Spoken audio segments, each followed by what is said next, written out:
여러분, 우리가 룻기를 살펴보면서 하나님의 사랑, 하나님의 인자, 그리고 헤세드, 그 하나님의 헤세드를 삶의 원리로 삼아서 살아가는 인물들을 살펴보고 있어요. 여러분, 진정한 사랑의 힘을 믿으시나요? 믿고 계세요?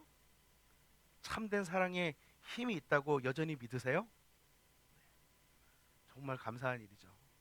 제가 많은 사람들을 이렇게 만나보면 실제로 사랑에 힘이 있다고 믿는 사람이 점점 적어지는 것 같아요. 교회 안에도, 교회라는 공동체 안에도 참 사랑을 찾아보기가 힘들기 때문에 교회 안에 있는 많은 사람들도 사랑에 정말 힘이 있다, 진정한 사랑이 존재한다라는 것 자체도 미치지 못하고 사는 사람들이 참 많다는 생각이 듭니다. 사랑마저도 계산적이고 이기적인 모습으로 가득 차 있는 현대 사회를 살아가는 우리에게 룻기라는, 또 룻기 그 속에 나오는 사람들이 비현실적인 모습으로 그려질지 모르겠어요. 여러분, 룻기를 좀 읽어보셨어요? 읽어보셨어요? 룻기 3장 읽고 오셨죠? 예. 룻기 3장은 잘못 읽으면 굉장히 오해가 되는데, 예. 룻기 3장을 읽고 오신 분들은 네, 잘하셨습니다. 여러분, 근데 한번 생각해 보세요. 룻과 또 보아스와 나오미, 이 룻기에 나오는 사람들이, 그 사람들이 살았던 시대가 언제죠? 사사 시대예요. 그러니까 쉽지 않은 시대예요. 여러분, 정말로 이 룻과 보아스와 나오미가 실존했던 인물이고 사사 시대라는 이 역사적인 시대가 존재하고 있었다는 것을 우리가 알고, 이걸 믿지 않으면 사실은 역사 자체를 믿지 않는 거죠. 이게 실화이고 실존했던 인물들이고 사사 시대라는 것이 실제의 시대인데, 그 사사 시대라는 것은 잘 아시겠지만 정말 도덕과 윤리가 땅에 떨어진 시대예요. 모두가 자기 소견대로 하나님이 없이 살아가는 시대. 사사기를 관통하는 게 뭐예요? 하나님이 없이 자기 소견대로 사는 시대. 그 시대를 살았던 사람이 나오미와 룻과 보아스였습니다. 저는 하나님이 이 룻기를 통해서 우리에게 말씀하시는 것이, 조금 전에도 말씀드린 것처럼 우리가 사는 현재의 세상 가운데 룻과 보아스와 이 나오미의 삶이 불가능하다는 걸 보여주시는 것이 아니라, 사사시대라는 그 끔찍한 시대를 하나님의 헤세드를 삶의 원리로 삼아서 살았던 이 룻과 나오미와 보아스를 통해서 하나님이 우리가 현대를 사는 우리에게도 동일한 말씀을 하신다고 믿어요. 그래서 이 룻기가 우리에게 의미가 있는 거죠. 보아스, 룻, 나오미, 이거 꿈 같은 얘기야. 그러면 사실은 룻기가 우리에게 의미가 없지 않겠습니까? 사실 오늘 우리 룻기 3장을 이해하려면 우리가 당시에 있었던, 지금은 없지만 이게 벌써 룻기만 해도 벌써 수천 년 전에 쓰여진 거잖아요. 그 시대의 제도, 그 시대의 관습에 대해서 우리가 이해해야만 룻기 3장을 이해할 수 있어요. 오늘 룻기 3장을 이해하려면 당시의 제도, 당시의 관습을 보여주는 두 단어가 있는데, 하나가 레비르라는 단어예요. 뭐요? 레비르. 또 하나는 뭐냐면 고엘이라는 단어입니다. 레비르라는 단어는 고대 근동 아시아에 나타나는 문화 중에 하나인데요. 레비르는 남편의 형제를 뜻해요. 그래서 레비르 제도라는 건 뭐냐면, 레비르 관습은 후손이 없이 혼자가 된 가부, 그러니까 남편이 죽고 후손이 없이 혼자가 된 가부가 죽은 남편의 형제와 혼인해서 고인의 이름과 가문을 존속시키는 거, 이게 당시의 레비르 제도예요. 구약에는 3번 정도 이 관습이 나옵니다. 우리는 레비르 제도가 없는데, 우리는 과거에 이런 건 있었죠. 그 형님이 돌아가시면 그 아들을 양자로 삼아 가지고 이렇게 형님의 가문을 이렇게 존속하게 하는 그런 것들이 있었죠. 근데 이 레비르라는 관습입니다. 또 하나는 뭐냐면 고엘이라는 겁니다. 이게 더 중요해요. 고엘이라는 단어인데, 이 고엘은 무슨 뜻이냐면 기업을 맡을 사람, 기업을 물을 사람이라는 뜻이에요. 뭐요? 기업을 맡을 사람, 기업을 물을 사람. 이게 고엘이라는 단어예요. 근데 이 고엘은 4가지의 예가 나와요. 예를 들어서 이스라엘 사람들이 땅을 가지고 있다가 가난해서 땅을 팔거나 땅을 뺏기면 땅을 잃어버리게 되잖아요. 그럴 때 가장 가까운 친족이 경제적인 능력을 동원해서 대신 그 밭을 사주잖아요. 그 사람이 고엘이에요. 또 하나는 어떤 사람이 너무 가난해져서 땅을 파는 것 갖고 안 돼가지고 자기 자신을 노예로 팔 때, 노예로 팔리는 값을 대신 치러주고 노예로 팔리게 해주지 않는 그 사람이 고엘이래요. 고엘이에요. 또한 내 친족 가운데 어떤 사람이 무고하게 죽게 되었어요. 억울하게 죽었어요. 그럴 때 그 원수를 대신 갚아주는 사람이 고엘이에요. 그리고 네 번째는 그 친족의 미망인과 결혼해서 대를 이어주고 심지어 그 친족이 어떤 잘못을 해서 배상을 해야 되는데 배상할 능력이 없어요. 그래서 그 친족이 대신 배상해 주는 사람, 이 사람이 고엘이에요. 그래서 룻기를 이해하려면 특별히 오늘 룻기 3장은 이 레비르와 고엘이라는 관습 또는 이 제도를 이해하고 있어야만 우리가 룻기 3장을 이해해요. 그러니까 지금처럼 생각하면 이해가 잘 안 되는 거죠. 여러분, 우리는 이 헐리우드 영화에 너무 익숙해 있어요. 아마 룻기 3장을 실제로 읽어보신 분은 영화의 한 장면을 떠올릴 거예요. 헐리우드 영화, 드라마의 한 장면을 떠오를 거예요. 룻기 3장을 보면. 그래서 우리가 룻기 3장을 읽을 때 잘못된 이해나 오해를 할 가능성이 매우 높습니다. 여러분, 첫 시간에 제가 말씀드렸지만 룻기 전체를 관통하고 있는 것이 바로 뭐냐면 세상이 변해도 변치 않은 삶의 원리가 있다. 헤세드라는 것이 룻기 전체에 관통하는 개념이에요. 오늘 룻기 3장은 룻기 1장과 2장과는 좀 다른 이 헤세드가 적극적이고 진취적으로 나옵니다. 오늘 본문에 나타나는 헤세드에는 중요한 세 가지 요소가 나와요. 오늘 이 룻과 나오미와 보아스의 헤세드를 보면 세 사람 다 같은 요소가 헤세드에 담겨 있어요. 이 사람들의 헤세드에는 세 가지 요소가 있는데 하나가 뭐냐면 배려, 또 하나가 뭐냐면 지혜, 또 하나가 뭐냐면 모험입니다. 이 세 사람의 헤세드에는 이 세 가지의 요소가 나와요. 뭐라고요? 배려, 지혜, 모험. 본문에 나오는 나오미와 룻과 보아스는 모두 한결같이 마땅함을 넘어서는 배려와 또 깊은 통찰을 담은 지혜와 모험을 두려워하지 않는 담대한 모습이 나옵니다. 제가 조금 목 상태가 많이 안 좋죠.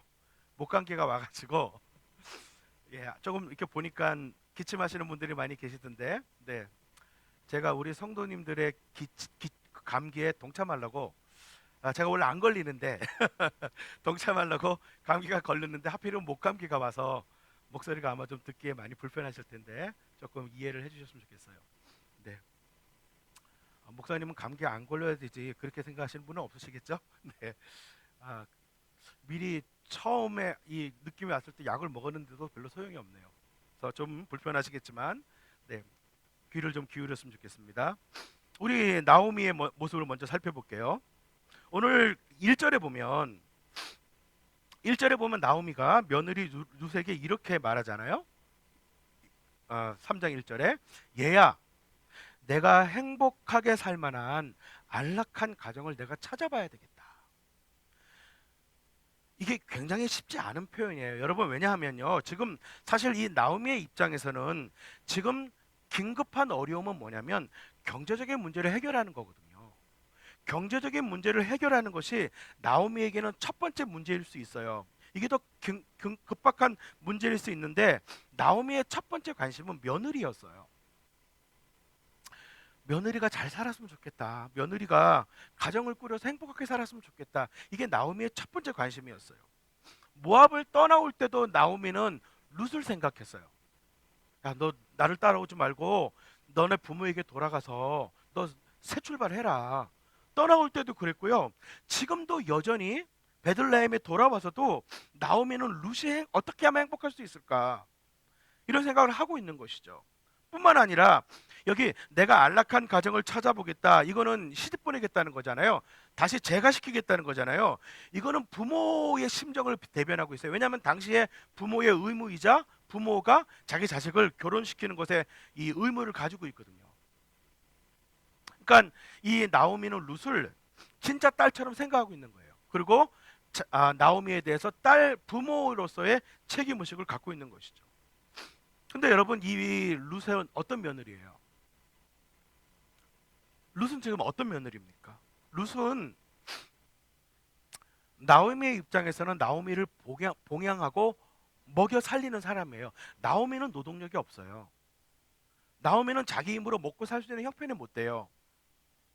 나오미는 늙은 노모예요. 늙은 시모예요. 만약에 이 나오미가 내 이익을 생각한다면 룻을 떠나보내면 안 돼요. 데리고 있어야죠. 데리고 있으면서 계속 일을 시키고 자기를 보살피도록 하는 게 나았겠죠. 늙은 가부로서 남아있는 유일한 가족이고 보살펴줄 이 사람을 떠나보냈을 때 어떤 어려움이 생길지는 충분히 나오미는 짐작을 했을 것입니다. 그럼에도 불구하고 나오미는 헤세드의 사랑을 나타내고 있는 거예요. 헤세드는 나보다 타인을 먼저 고려할 때 시작됩니다. 우리가 나 중심적으로 살아가는 사람들 안에 이 헤세드는 존재할 수가 없어요. 그래서 제가 오늘 이 헤세드를 배려라는 단어로 표현했습니다. 사랑이라는 것이 구체적으로 드러날 때 나오미처럼 타인에 대한 배려로 나타나기 때문입니다. 헤세드는 상대방을 향한 배려에서 시작됩니다. 그런데 단순히 배려로 끝나는 것은 아니죠. 오늘 나누어야 할 두 번째 내용이 뭐냐면 지혜입니다. 하나가 지혜입니다. 여러분, 오늘 나오미를 보세요. 나오미가 룻에게 이렇게 말하죠. 나오미가 룻에게 생각해 보렴 이렇게 얘기합니다. 얘야, 생각해 보렴. 이 얘기가 무슨 얘기겠어요? 얘야, 생각해 보렴. 뭐를 뜻하는 걸까요? 나오미가 생각을 많이 했죠. 나오미가 오랫동안 생각했다는 말이 아닐까요? 베들레헴에서부터 돌아온 이후로 얼마나 시간이 지났을까요? 여러분 한번 맞춰보세요. 베들레헴에서 모압에서 베들레헴으로 돌아오고 나서 지금까지 한 어느 정도의 시간이 흘렀을까요? 모압에서 베들레헴으로 돌아와서 오늘 지금까지 한 어느 정도의 시간이 흘렀을까요? 물론 정확하게 알기는 어려운데 대충은 알 수 있어요. 왜냐하면 그들이 돌아왔을 때가 언제였죠? 보리 추수가 시작될 때. 예. 이 지역은 보리 추수가 시작때가 언제쯤 시작하냐면 4월 중순쯤 시작해요. 그런데 지난 우리가 2장을 보니까 언제까지 이삭 죽게 하고 있었어요? 밀 추수가 마칠 때까지. 밀 추수가 마칠 때가 언제쯤이냐면 6월 초쯤 돼요. 6월 초에서 6월 한 이렇게 중순 넘어가는 그때쯤. 그러니까 뭐 정확하게 알 수 없으나 약 7, 8주, 한 2달쯤 가까이 나오미는 생각하고 있었던 거예요. 나를 따라서 이렇게 무모하게 따라온 거 아니에요? 룻이 정말 무모하게 따라왔죠. 나를 따라서 이렇게 무모하게 따라온 내 사랑하는 며느리 룻을 나를 봉행하기 위해서 밭에 나가서 하루 종일 이삭 줍기를 하며 애쓰고 있는 내 딸 같은 며느리 룻을 어떻게 하면 도와줄 수 있을까? 어떻게 하면 좀 행복하게 살 수 있을까? 어떻게 하면 얘한테 좋은 신랑감을 만나서 행복한 가정을 다시 꾸려줄 수 있을까? 나오미는 그 생각을 계속하고 있었던 거예요, 오랫동안. 모압을 떠나기 전이나 모압을 떠난 후에도. 그리고 나오미는 살펴보지 않았겠어요? 누가 내 며느리의 신랑감일까? 누가 룻의 신랑감일까? 그러다가 이제 보아스를 발견하게 된 거죠. 우연히. 보아스를 발견하게 된 거죠. 그리고 이 나오미는 아마도 보아스의 됨됨이를 살펴보고 듣고 있었을 거예요. 왜냐하면 이게 나중에 조금 더 자세하게 설명을 드리겠지만 보아스가 1순위 고엘이 아니었거든요. 3장을 읽어보신 분은 아시겠지만 보아스 말고 1순위 고엘이 있어요. 1순위 고엘이 있다는 건 뭘 반증하는 거예요? 나오미랑 더 가까운 친척이 존재한다는 거예요. 고엘은 가장 가까운 친족이거든요. 그러면 보아스보다 더 가까운 친족이 있다는 것을, 보아스보다 더 가까운 친족인데 이걸 왜 나오미가 몰랐겠어요? 알고 있었을 거예요. 근데 왜 보아스에 보내요? 1순위한테 안 보내고 보아스에 대해서 듣고 있었던 거죠. 보아스가 좋은 신랑감이라고 생각하고 있었던 거죠. 보아스의 됨됨이를 듣고 알고 있었던 거죠. 이 사람이 신랑감이다. 내 딸 같은 며느리에. 그런데 이 보아스한테 접근하기가 어렵잖아요. 이 보아스한테 어떻게 접근해요? 지금으로 치면 보아스는 굉장한 재력가고요. 나오미는 어떤 사람이에요? 룻은 뭐예요? 룻은 이방인인데다가 과부인데다가, 그죠? 이방인이고 과부인데다가 거지같이 재산도 없어요. 거의 거지 수준이죠. 이게 나오미로서는 답답한 노릇이에요. 근데 나오미가 룻에게 제안합니다. 목욕을 하고 향수를 바르고 고운 옷을 입고 보아스에게 가서, 보아스가 잠자고 있을 때 들키지 말고 가서 그의 발치를 들고 누워 있어라. 그러면 그가 알아서 할 거다. 이 장면에서 룻기 3장을 읽는 많은 현대인들은 헐리우드 영화 떠오르죠. 이때까지 봤던 드라마의 한 장면을 떠오르죠. 그래서 이 분위기를 유혹하는 것으로 오해하기 쉬워요. 근데 여러분, 이 룻기를 곰곰이 룻기를 자세하게 읽어보면 이 장면은 거의 그럴 가능성이 없습니다. 우리가 생각하는 그런 장면하고는 그런 장면일 가능성이 거의 없어요. 왜냐하면 이유가 뭐냐면 3장 11절에 보아스가 말합니다. 그대가 정숙한 여인이라는 것은 온 마을 사람들이 다 알고 있어. 룻이라는 인물이 정숙한 척하고 살았던 여인이라면 이건 상상이죠. 전혀 그렇지 않아요. 룻이라는 사람이 실제로 모든 사람들이 알 만큼 정숙한 여인이었어요. 그만큼 룻이라는 사람은 실제로 품행이 단정했던 여인이었고요. 또한 룻이 만약에 보아스를 유혹하기 위한 목적이었다면 보아스의 도움을 얻을 수 없습니다. 보아스라는 사람을 살펴보면 오히려 보아스는 싫어했을 거예요. 룻에 대한 보아스는 실망이 컸을 거예요. 또한 룻과 나오미의 신앙의 일관성으로 보게 될 때 그렇게 했을 가능성이 거의 없어요. 그러면 룻이 여기 왜 갔을까요? 이 본문에서 룻이 간 이유는 고해를 요청하기 위해서 간 것이죠. 기억나시죠? 레비르 고해, 제가 설명했죠.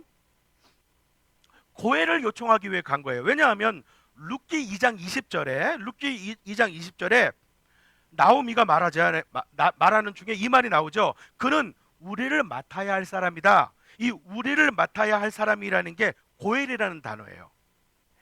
2장 20절에 나오미가 그는 우리를 맡아야 할 사람이다. 이게 고엘이라는 단어입니다.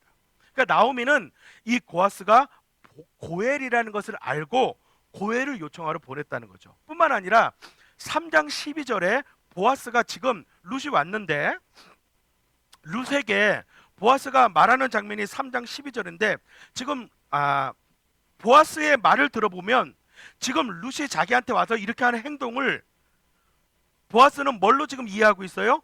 고해를 요청하는 행동으로 이해하고 있어요. 그러니까 보아스도 아는 거예요. 룻이 지금 여기 온 것이 고해를 요청하기 위해 온 것이라는 걸 알고 있어요.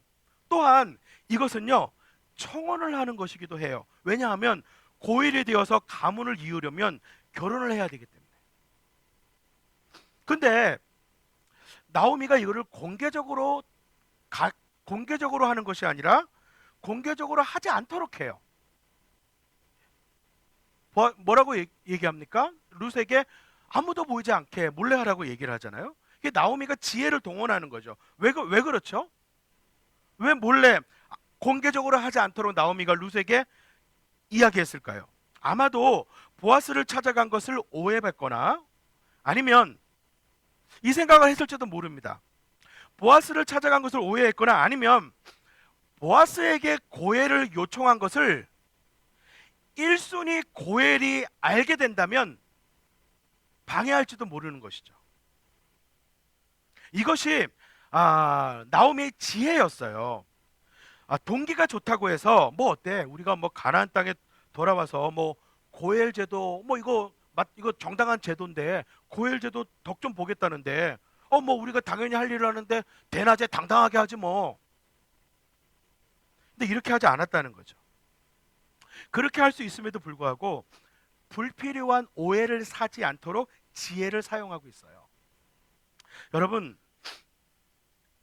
떳떳하고 당당하다고 피할 수 있는 오해도 피하지 않는 것은요 지혜가 아니고 무모한 겁니다. 많은 사람들이 피할 수 있는 오해임에도 불구하고 내가 떳떳하고 당당하니까 어때 하고 행동하는 어리석은 사람들이 있어요.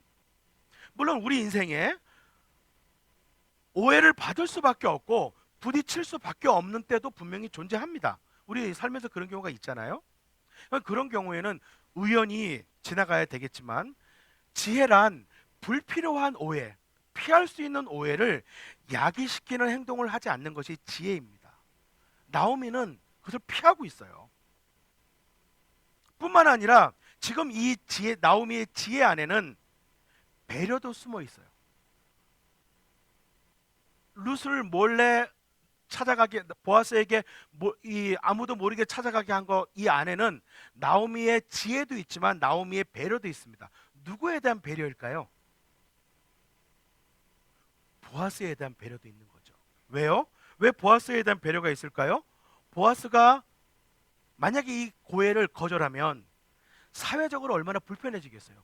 고엘이라는 마땅한 제도가 있는데, 근데 아무도 모르는 가운데 갔기 때문에 보아스가 거절을 해도 체면을 잃지 않는 것이죠. 그러니까 사실 이것은 룻에 대한 배려와 보아스에 대한 배려도 같이 엿보이는 지혜입니다. 이 룻기 3장에 나오는 사람들의 가만히 행동하는 걸 보면 이 사람들이 왜 이렇게 했을까? 그 속에 들어가서 생각해 보면 굉장히 깊은, 이 나오미나 룻이나 보아스나 굉장히 깊은 생각과 굉장히 깊은 지혜들이 엿보여요. 뿐만 아니라 첫 번째가 룻에 대한 배려였다면, 두 번째가 지혜였다면, 뿐만 아니라 이 나오미의 헤세드는 모험을 동반한 헤세드였어요. 어떤 모험이었어요? 모험을 동반한 헤세드였습니다. 어떤 모험이요? 첫 번째, 룻이 거절할지도 모르는 거죠. 여러분, 룻이 거절 안 하는 거, 룻이 거절할 가능성도 있는 거 아니겠어요? 룻이 거절할 수도 있고, 특별히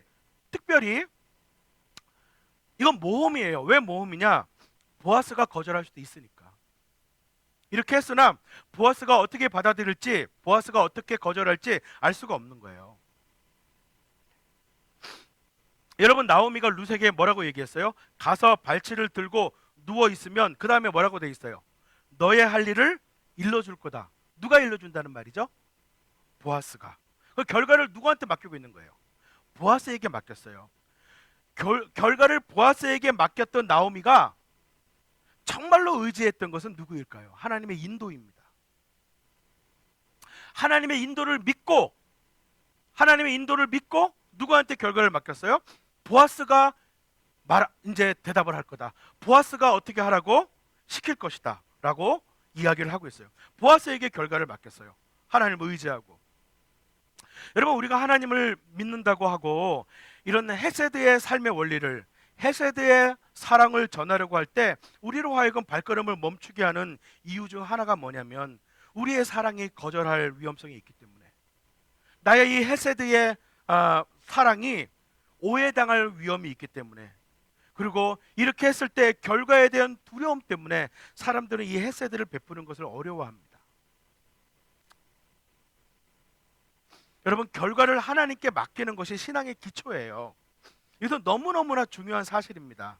우리는 최선을 다하고 우리의 지혜를 다 동원하고 그 결과를 하나님께 맡기는 것, 그것이 신앙의 삶입니다. 헤세드는 거절당할 것을, 상처받을 것을 각오하고 모험하는 것입니다.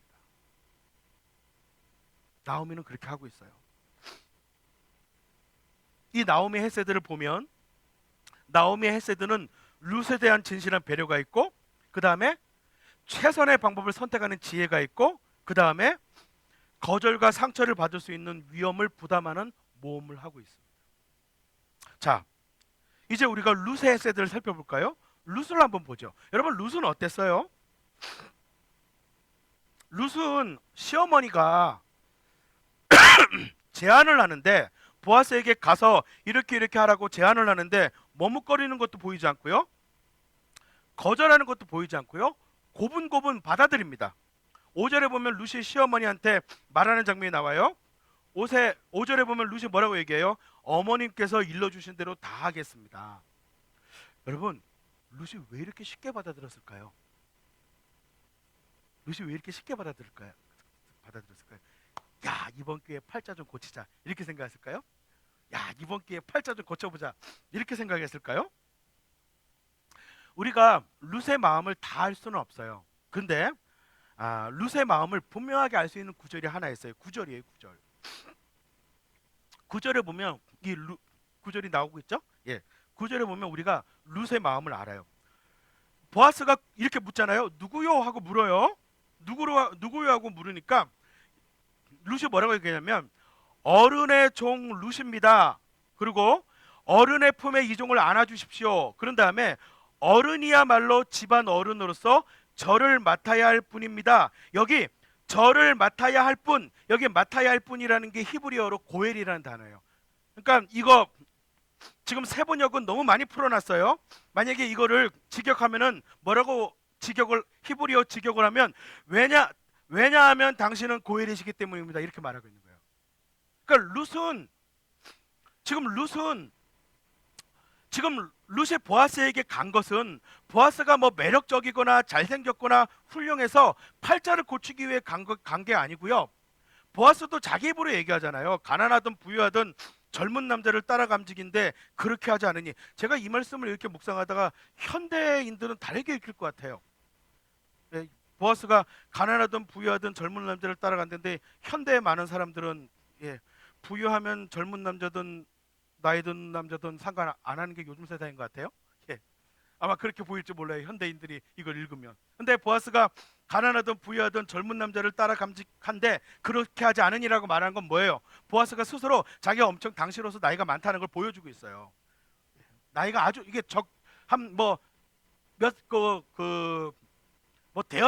대여섯 살 차이, 10살 차이 이 정도도 아니에요. 훨씬 나이 차이가 많이 나요. 룻하고 보아스는. 그러니까 사실은 보아스는 나이가 아주 많고요. 특별히 외모적으로 끌릴 만한 사람이 아니에요. 그러니까 지금 룻이 보아스에게 간 이유는 단 하나였어요. 당신이 고엘이시기 때문에. 룻은 하나님이 만드신 이 제도를 받아들이고 있어요.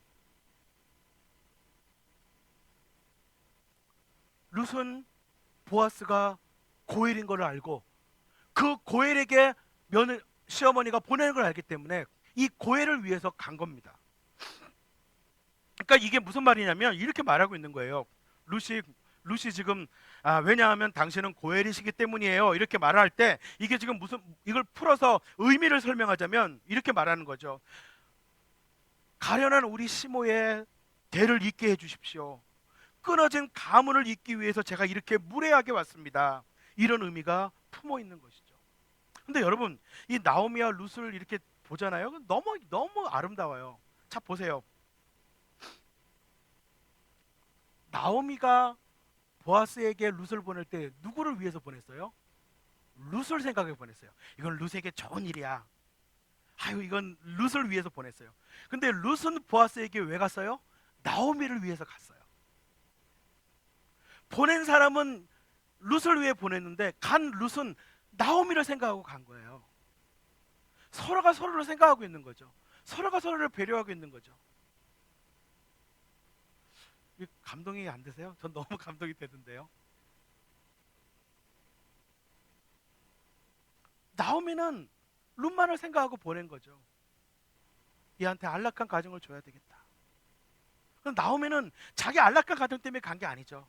나오미만 생각하고 간 거죠. 우리 어머니의 한을 풀어줘야 되겠다. 우리 시어머니의 그 마음속에 있는 소원을 풀어줘야 되겠다. 참 두 사람 사이에 이 사랑과 배려를 생각하면 참 감동이 있어요. 나오미에 대한 진정한 배려 때문에 룻은 갔습니다. 그리고 난 다음에 룻이 보이는 지혜를 한번 보세요.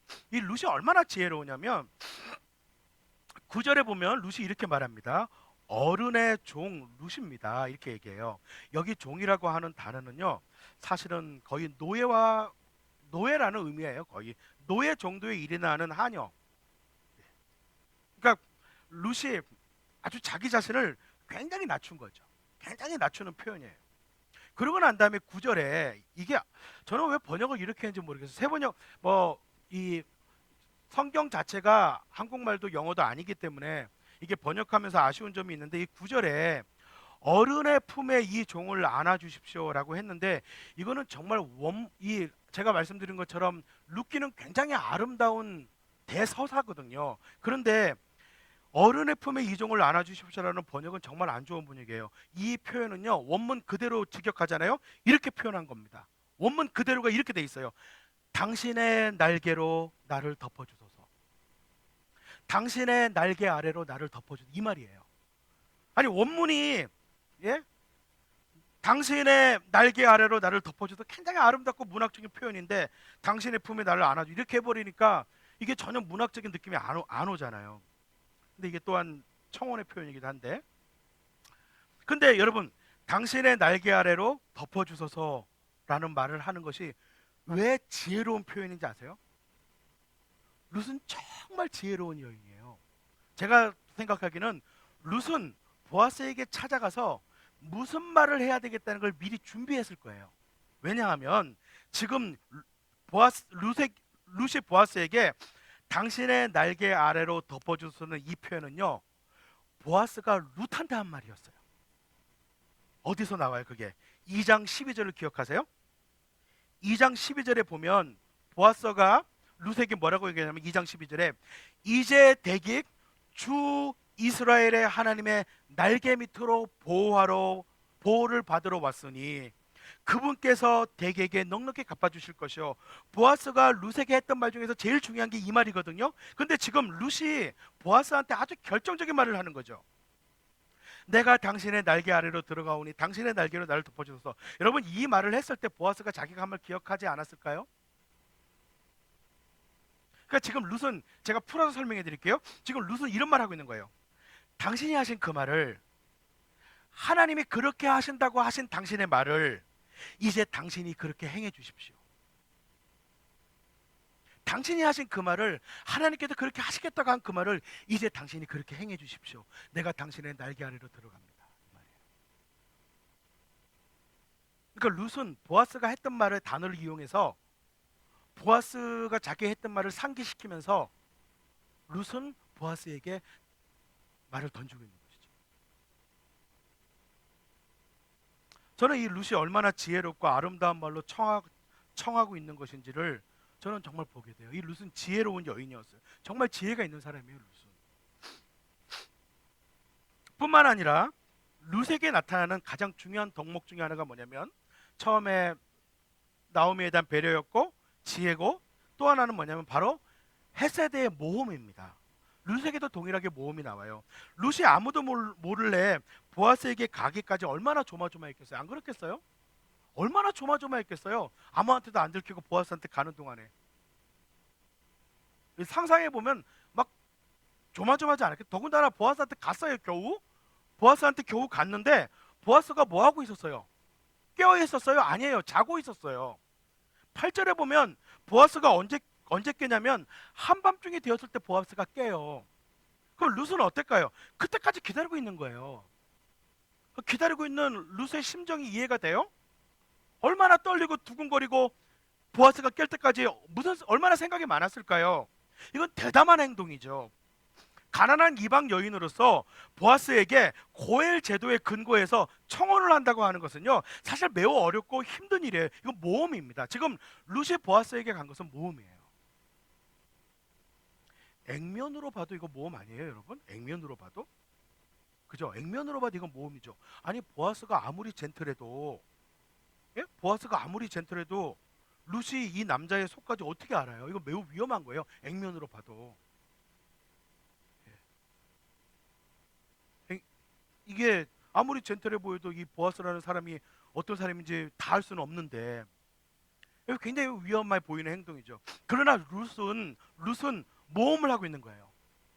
어떤 일이 일어날지보다는, 어떤 일이 생겨날지보다는 보아스가 고엘이라는 사실, 그가 가문을 살리고 시모를 살리고 그의 가족들을 돌볼 수 있다라는 그 가능성을 보고, 그리고 하나님의 인도에 대한 신뢰가 있었기 때문에 이 모험이 가능했던 것이죠.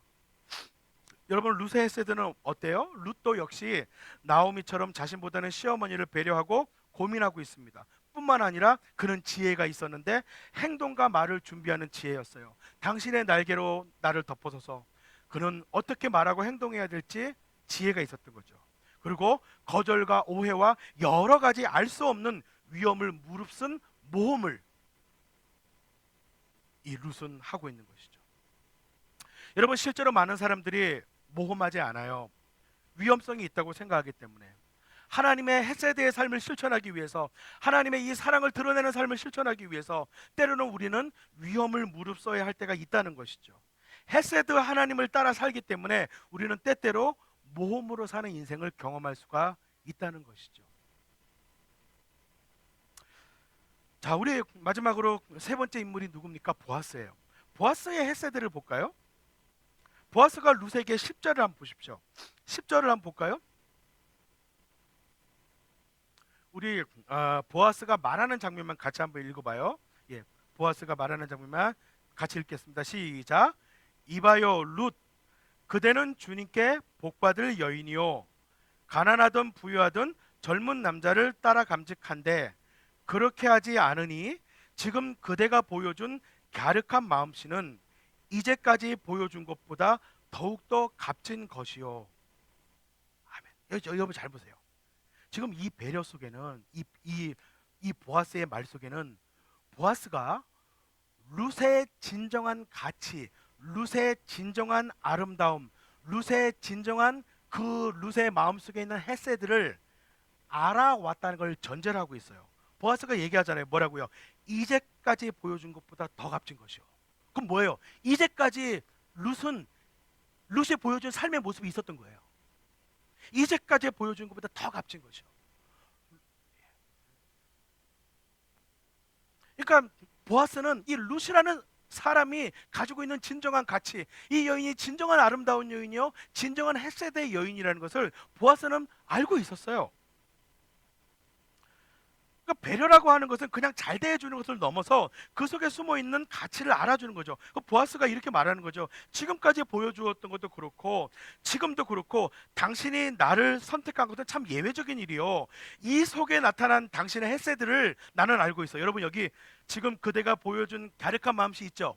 지금 그대가 보여준 갸륵한 마음씨 있죠. 이게 히브리어로 헤세드예요. 그러니까 헤세드라는 단어. 그러니까 이게 지금까지 보여준 헤세드는 이렇게 직역하면 이거예요. 지금까지 보여준 헤세드는 이제까지 보여준 것보다 더욱더 값진 거죠. 이 갸륵한 마음씨가 헤세드를 이렇게 번역해 놓은 거거든요. 그러니까 보아스는 뭘 알고 있었냐면 룻의 헤세드를 보고 있었어요. 룻을 통해서 흘러나오는 진정한 사랑, 룻을 통해서 흘러나오는 하나님의 진정한 인자, 하나님의 헤세드의 삶의 원리로 살아온 룻을 보아스는 보고 있었어요. 이 갸륵한 마음씨가 헤세드입니다. 그 당신의 헤세드를 지금까지 보아왔던 당신의 헤세드뿐만이 아니라 지금도 당신은 더 놀라운 헤세드를 보여주고 있어. 당신의 그 헤세드의 사랑을 내가 보게 된다는 것이죠. 그뿐만 아니라 13절에 보면 밤을 지내고 보내요. 여러분, 보아스가 왜 그 룻을 바로 보내지 않고 이제 알았으니 돌아가시오 이렇게 하지 않고 밤을 지내게 하고 새벽에 가게 합니까? 왜 그랬을까요?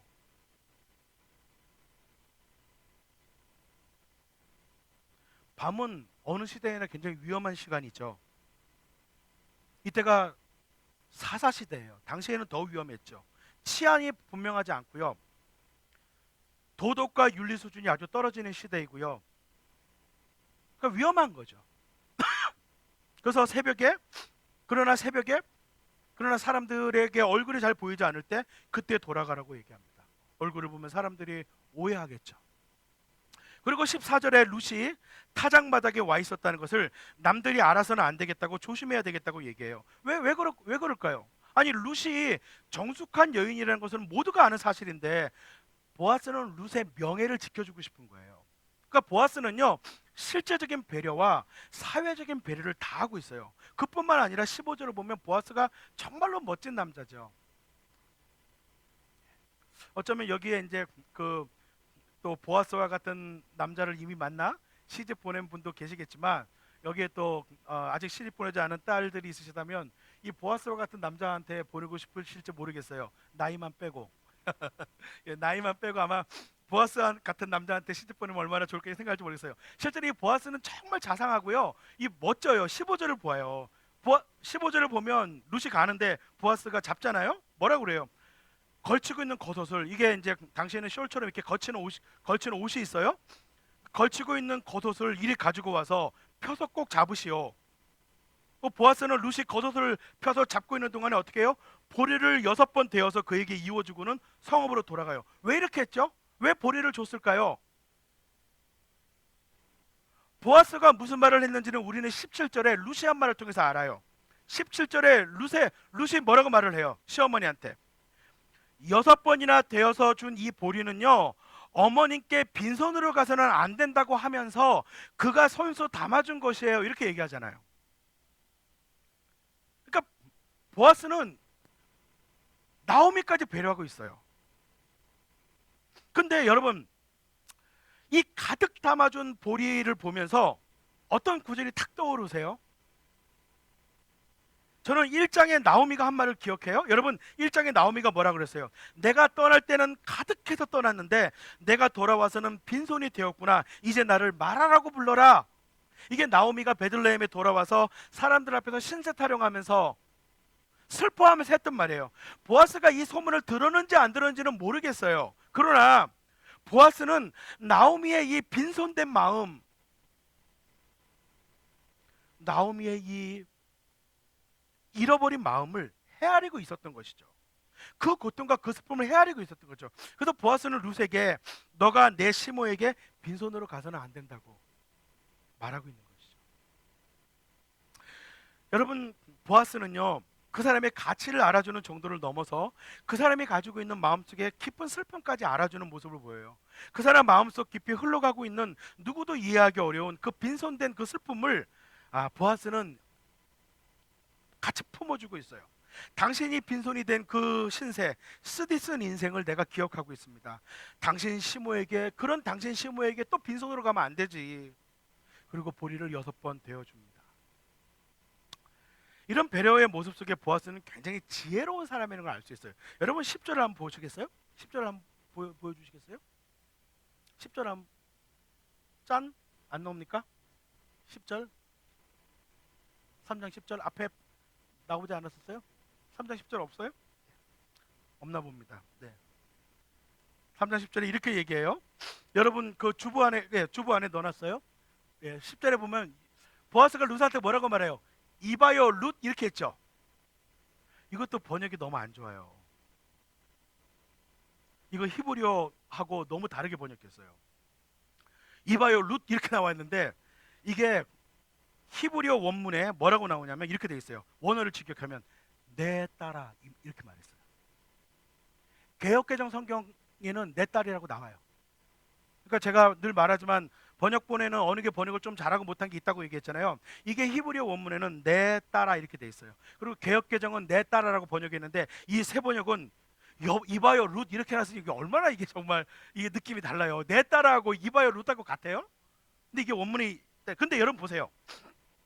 왜 보아스가 룻을 내 딸아라고 불렀을까요? 보아스가 왜 룻에게 내 딸아라고 불렀을까요?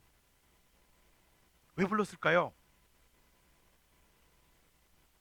보아스가요 룻에게 분명한 관계 설정을 해주고 있는 거예요. 야, 나는 너를 여인으로 생각하고 다른 생각하고 있지 않아. 너는 나에게 딸 같은 존재야. 걱정하지 마. 나는 너를 여인으로 지금 생각하고 이렇게 말하지 않아. 내 딸아. 관계 설정을 해주는 거예요. 나는 너에게 다른 마음이 없다. 너는 나에게 딸 같은 존재다.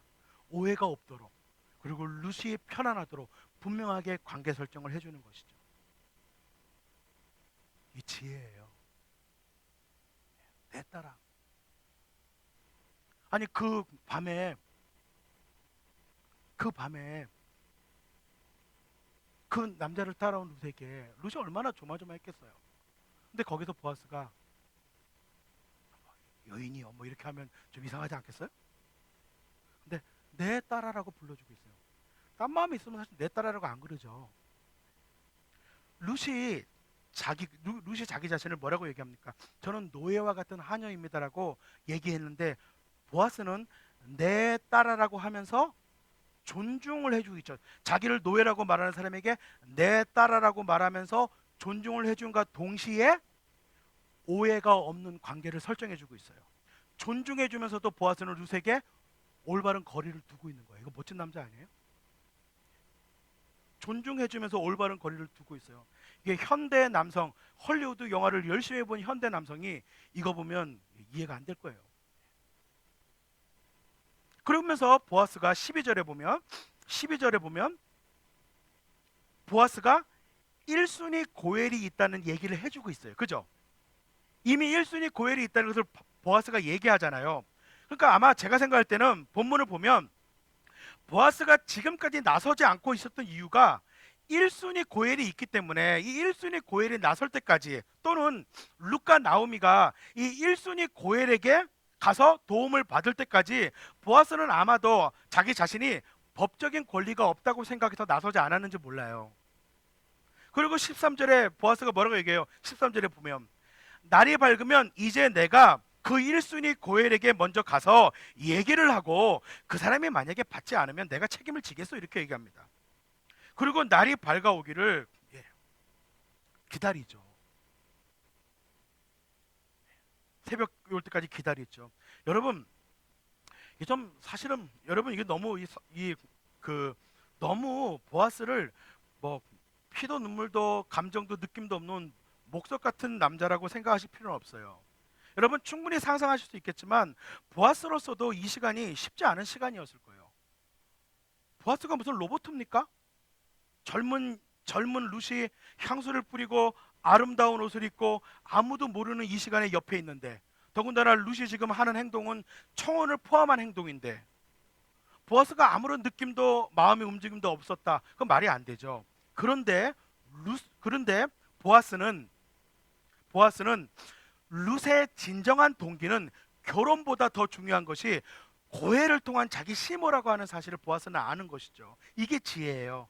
자신 속에 흔들림도 있었겠지만 그럼에도 불구하고 보아스는 무엇이 더 중요한 것이고 무엇이 법도인지를 아는 남자예요. 헤세드라는 것은 그냥 사랑이면 다 좋은 게 아닙니다. 사랑에는 법도가 있고 절제가 있는 거예요. 오늘날 현대 남성들 이걸 모를 거예요. 헤세드는요 사랑이면 다 좋은 거 아닙니다. 헤세드는요 사랑에는 법도가 있고 절제가 있는 거예요. 보아스는 그런 절제를 보여주고 있어요. 오늘날 우리가 사는 시대는요 느낌이 왔는데 서로 마음이 통했는데 절제하는 것 어리석은 것이라고 이야기합니다. 요새 많은 젊은이들은 모든 영화도 그렇게 가르치고 드라마도 그렇게 가르치잖아요. 근데 지혜는 헤세드의 사랑은 하나님의 법도를 따르기 위해 절제하는 것이에요. 올바른 방법과 순서를 찾는 것이죠. 현대 하나님의 헤세드를 모르는 젊은 청년들이 이거 읽으면 이해가 되겠어요? 서로 느낌이 통하면 고만이고 마음이 통하면 고만인 세상에. 그런데 보아스는 목석은 아니지만 알아요. 정당한 절차가 뭔지, 올바른 과정이 뭔지 아는 것이죠. 여러분 만약에 한번 생각해 보십시오. 만약에 상상을 해보세요. 만약에 이날 밤 보아스가 절제를 못했어요. 절제를 못하고 둘이 동침했어요. 그런데 법적으로는 1순위 고엘에게 먼저 가야 돼요. 그래서 자 1순위 고엘한테 갔어요. 근데 1순위 고엘이 룻을 받아줬어요. 그럼 정말 문제가 이상해지는 거죠. 정말 문제가 이상해지는 거예요. 룻과 나오미는요 정말 문란한 여인으로 사회적인 매장을 당할 수 있는 거예요. 사실은. 근데 보아스는 깊은 생각 속에서 올바른 방법과 절차를 찾고 있어요. 보아스는 그런 모습을 보여줘요. 이게 지혜예요. 여러분 근데 이게 보아스 역시 모험이에요. 여러분 이게 보아스가 왜 모험이냐면 보십시오. 보아스는 고엘의 의무는 있는데 뭐예요? 2순위예요. 1순위가 아니에요. 더군다나 결혼까지 해줘야 되는 이유는 특별히 없어요. 가난한 이방 여인과 결혼한다는 것이 결코 쉬운 게 아니죠. 그 가문의 책임을 맡아야 되는 일이죠. 근데 보아스는 그 모험을 하기로 결정해요. 그런데 보아스는 정당하고 올바른 절차를 밟기 위해서 1순위한테 물어보죠. 저는 이 장면에서 생각을 해봐요. 보아스가 정말 보아스가 룻을 1순위 고엘에게 먼저 보냈다는 것은 보아스가 정말 룻이 마음에 안 들었거나, 아니면 보아스가 룻이 정말 마음에 들었다면 위험한 짓이죠. 보아스가 정말 룻이 마음에 들었다면 이거 위험한 짓이에요. 뺏기는 거예요. 1순위가 내가 하겠어 그러면 끝나는 거예요. 보아스가 모험을 하는 것이죠. 보아스는요, 자기의 욕심보다는 선한 일이 올바르고 정당하게 일어나야 된다는 의로움이 있는 사람이에요. 선한 일이 어떻게 해요? 선한 일이 정당하고 의롭게 일어나야 된다는 것이죠. 고엘 사상에 대한 존중이 있었습니다. 그래서 보아스는 1순위자에게 그 다음날 묻겠다고, 그리고 그 결과에 따라서 움직이겠다고 말하면서 또다시 자기 자신을 위험한 위치에 내어놓습니다. 여러분, 자, 보아스의 헤세드를 마지막으로 보면 보아스의 헤세드도 동일하죠. 그 사람의 진정한 가치를 알아주고 그 마음의 진정성을 알아주고, 그뿐만 아니라 그것을 보호해주고 마음속 깊이 있는 아픔을 알아주고, 이게 배려예요. 그 다음에 뿐만 아니라 이거 우렁차네요. 네, 뿐만 아니라 그 일이 아무리 좋은 일이라 할지라도 하나님이 허락하시는지를 기다리는 것, 이게 보아스가 가졌던 지혜예요. 그리고 보아스는 실제로 이 여인과 가문을 책임지고 자기가 빼앗길지 모르는 정당한 절차를 밟는 실제적인 모험을 해요. 여러분, 이 세 사람은 동일하지 않아요? 이 세 사람의 헤세드의 사랑에는 배려가 있었어요. 그리고 지혜가 있었어요. 그리고 모험이 있었어요. 이 동일하게 이 사람들의 헤세드에 담겨져 있는 세 가지 요소예요. 여러분, 이 세 사람이 어떻게 이런 헤세드의 사랑을 할 수 있었을까요? 그것은 이들이 헤세드의 하나님을 알고 있었다는 거죠. 헤세드의 하나님을 두려워할 줄 알았다는 거죠. 헤세드의 하나님을 사랑하고 있었다는 거죠. 그래서 이들이 그 하나님의 헤세드를 그들의 삶 속에서 드러낼 수 있었다는 것이죠. 18절만 우리 같이 볼까요? 이 마지막 3장 끝나는, 자, 한번 보십시오. 제가 읽어드릴게요. 이게 3장의 마지막 절인데 이렇게 끝납니다. 시어머니가 일렀다. 얘야, 일이 어떻게 될지 확실해질 때까지 너는 가만히 기다리고 있거라. 아마 그 사람은 지금 좀 가만히 있지 않을 것이다. 이 일을 마무리 짓는데 오늘을 넘기지는 않을 것이다. 여러분, 뭐가 보여요? 기대감이 보이죠? 가만히 있지 않을 것이다. 보아스가 할 행동에 대해서 기대하고 있어요. 여러분, 배려와 지혜와 모험이 있는 헤세드는 우리로 하여금 기대하게 만듭니다. 여러분, 우리가 헤세드의 삶을 살아갈 때 때로는 이 세상에, 이렇게 진정한 사랑이 없는 세상에 헤세드의 삶의 원리를 가지고 살아갈 때 나는 손해보고, 나는 늘 피해보고, 나는 바보처럼 살아가는 바보가 아닌가? 그렇지 않아요. 하나님이 정말 살아계신다면 우리는 기대하는 거죠. 하나님이 행하실 것을. 여러분, 우리가 쉽지 않은 우리의 삶과 현실 속에서 이 하나님의 헤세드에 의지해서 배려와 지혜와 모험의 삶을 살 때 기대하십시오. 확신하십시오. 이제 뭔가 하나님이 행하실 것이다. 그가 가만히 있지 않을 것이다. 그가 가만히 있지 않을 것이다. 아직 나타나지는 않았으나 이제 그분이 구체적으로 행하실 것이다. 이 기대감이 없이 우리가 어떻게 살아요? 헤세드의 삶을 실천하면서 하나님이 정말 살아계시고 하나님이 정말 이렇게 그가 무언가 하실 것이라는 기대감이 없다면 우리는 바보예요. 그죠? 바보 같은 인생을 사는 거죠.